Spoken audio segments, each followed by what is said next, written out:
He spun around 3 times, then 3 times more. Clapping his hands, he shouted, "Oh, the long-maned black horse of the gleaming coat, appear from the darkness. Master Mushtaq wants to have fun and go hunting." A cloud of smoke enveloped the middle of the room and turned into a black horse with a full mane and a long, graceful tail. The horse held a hunting bow in its mouth. Bowing down, the horse of the gleaming coat placed the bow at Shahpesar's feet and said, "I am all yours, Master Mushtaq."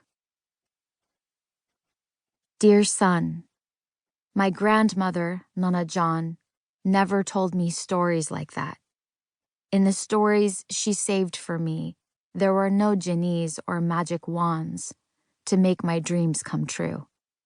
My stories were populated with wild monsters like Baba Ngorgori, Barzangi, Mardazma, Dokhtar Khor, and hundreds more. My grandmother had more monster stories than beads on her tesbih. The purpose of her stories was primarily to keep me from playing with boys, cutting my hair, wearing short skirts, climbing trees, talking to the neighbor girl over the wall, laughing out loud, and ever arguing with Nana Jan. If I did any of those forbidden things, she would tell me, "A monster will appear out of thin air and drag me off to some horrible place where he will eat my flesh and lick my bones, or worse, make me his wife and force me to bear a brood of little hateful ogres." My grandmother believed that one of the most difficult tasks that the Almighty can assign anyone is being a girl in Afghanistan. As a child, I didn't want to be a girl. I didn't even want my dolls to be women. In those days, apparently, I knew more ways that led to hell than streets that led to my house.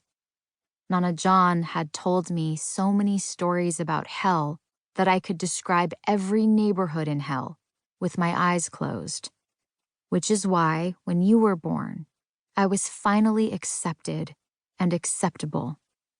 At least I had done my duty. I was a mother in this tortured land, and I had produced a son, you, my dearest. But my motherhood didn't last long. I lost you early on to the cursed laws of the city when you were still a breastfeeding 19-month-old baby. It has been 985 nights since you were taken from me. It has been 985 nights since the howling wind wolves have ripped through my lullabies.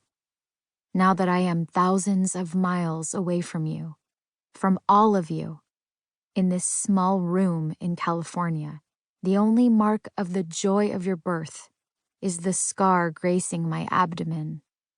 It is my badge of motherhood. I heard that they've asked you about your mother and that you cried when told that your mother is dead. Do not believe them. I haven't died.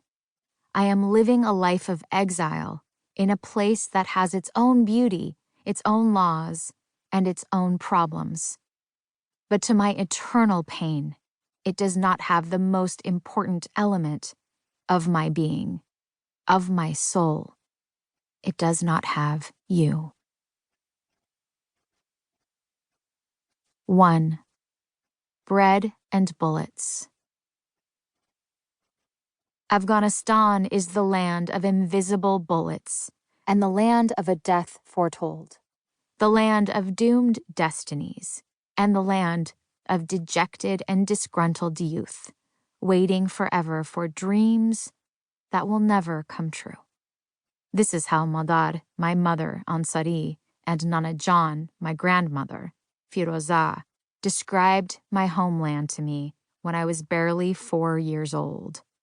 In their eyes, Afghanistan was divided between the Russian occupiers and their